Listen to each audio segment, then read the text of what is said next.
Vatsimpana etin'ny pasteur Ratsianarivo Lea. Vavakatsika tompoko.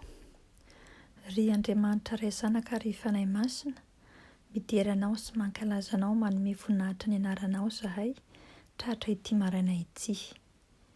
Ndreto izahay mandoalika manoloana ny fahalebiazanao ary miankohaka manoloana ny fahefanao, ilay nandresy ny fahafatesana ary nitondra fahavelomana ho anay tsiraray avy. Marika izany fahefanao izany ny fofinaina napetraka eo ambava-oronay ary ny tombona andro izay atolotra ao anay tsiraray avy.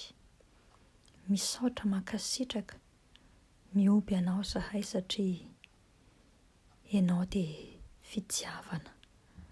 Ary dia amin'ity maraina ity mbola hotsenainao indray amin'ny alalan'ny teninao, amin'ny alalan'izao vatsim-panahy izao.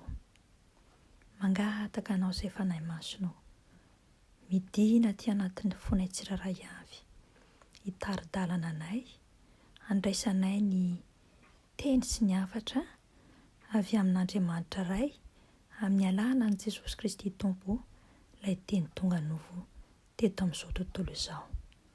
Mankasitraka indrindra izahay, ilay Tompo sy Mpanjaka, anao ny tera sy ny hajan'ny voninahitra mandrakizay. Amen. Miarabantsika rehetra amin'ny anaran'i Jesosy Kristy Tompo ary fiadanana ho antsika tsiraray avy, tahaka ny teny izay nitenen'i Jesosy tamin'ireo mpianany rehefa nitsangana tamin'ny maty izy ka niaona tamin'izy ireo. Izany indrindra no hamakiantsika ny tenin'Andriamanitra ao amin'ny bokin'ny Romanina toko 9 andininy faraika amby 20. Romanina toko 9 andininy faraika amby 20. Fakina amin'ny anaran'i Jesosy. Ary aoka ho tahaka izany koa ianareo, ka ny tenanareo dia ataovy ho efa maty ny amin'ny ota, fa verona ho an'Andriamanitra ao amin'ny Kristy Jesosy. Izany tenin'Andriamanitra izany dia teny mampiseho fa raha tena mpino an'i Jesosy Kristy Tompo tokoa ny olona anankiray, dia mahatsapa izy fa efa maty tamin'ny ota ny tenany ary niaraka ho velona kosa ao amin'ny Kristy Jesosy. Tamin'ny alalan'i Jesosy Kristy irery ihany no azahoantsika sy ahatonga antsika ho velona eo anatrehan'Andriamanitra. Raha maty noho ny fahotanana antsika isika, dia tsy nanana fahefana sy very izany ny fahefan'i Jesosy Kristy Tompo teo amin'ny fiainantsika noho ny otantsika. Ary efa maty ny amin'ny ota eo mason'Andriamanitra isika tsiraray avy. Heverin'Andriamanitra nefa fa ny fahotantsika tsiraray avy dia efa noentin'i Kristy Jesosy teo ambony hazo fijaliana, ary dia niara-nitsangana tamin'i Jesosy Kristy indray tsika tsiraray avy nandresy izany fahafatesan'ny ota izany. Rehefa maty ny otantsika dia mazava ho azy fa tokony ho velona araka ny fanahy masina isika ary nandray ilay fahaterahm-baovao. Tsarovy ry mpiaino malala fa efa nomena ny herin'i Kristy Jesosy izao sy anao mba handresentsika tsiraray avy ny fahotana ary mba ho faty ny amin'ny ota isan'andro isika ka hamono ny asa ratsy ataon'ny tena, ary koa mba hananantsika tsiraray avy fiainam-baovao amin'ny fankatoavana an'Andriamanitra.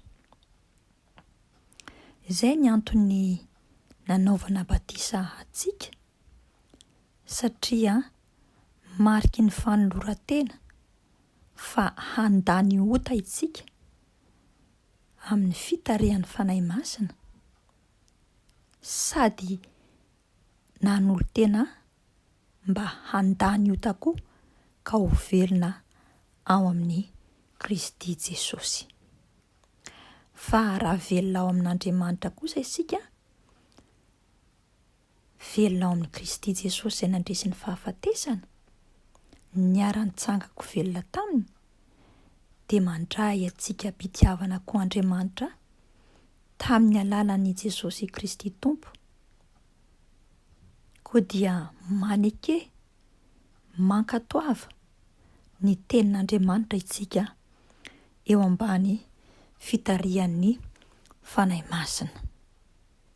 Ary dia aoka itsika hanambara sy ilaza mandrakariva hoe ary aoka ho tahaka izany koa ianareo, ka ny tenanareo dia ataovy ho efa maty ny amin'ny ota, fa velona ho an'Andriamanitra ao amin'ny Kristy Jesosy. Ny andro mpahavelomantsika tsiraray avy anie dia ho andro hanjakan'Andriamanitra, ary Jesosy Kristy Tompo no anapaka eo amin'ny fiainantsika, koa aza vela ny ota intsony no hanjaka amin'ny andro sisa iainana, mba hananantsika fahavelomana miaraka tamin'ilay Jesosy Kristy Tompo nandresy ny fahafatesana. Vavaka isika. Ampio izay fanahy masino mba hiaina sy ho velona ao amin'ny Kristy Jesosy.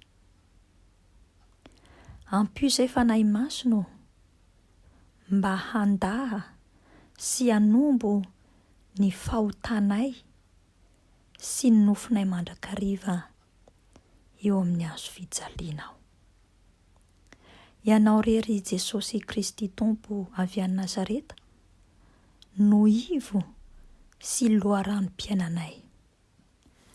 Koa ny fiainana ara-panahinay anie, dia ianao rery ihany no hitarika azy, satria ianao no efa nikianay hoderaina sy ankalazaina. Ny fiainanay manontolo dia hiainanay sy hampanjakanay, fa efa maty tamin'ny ota izahay, ary velona ho an'Andriamanitra ao aminao Kristy Jesosy. Fanahy masino, tomoera mandrakariva ty anatinay, hanavao sy hanavaozanay ny fanoloran-tenanay, koa dia ho mpanompo matoky any Jesosy Kristy Tompo izahay, miaraka amin'ny fo madio, ny saina madio, ny fanahy madio. Dia ho tanteraka aminay tokoa ny teninao Jesosy Kristy Tompo, izay voasoratra ao amin'ny soratra masina manao hoe tsy izao tsony no velona, fa Kristy no velona ato anatiko. Mankasitraka fanahy masina amin'ny asanao magaga, tanterahanao amin'ny zanak'olombelona. Manome voninahitra sy fisaorana anao izay Jesosy Kristy Tompo, izay mitondra fahavelomana ho anay. Mitsaoka sy mioba anao izay Andriamanitra ray, satria natolotrao sy niraisinao hampitiavana ny Jesosy Kristy Tompo zanakao ho fanavotana ho anay. Alleluia. Amen.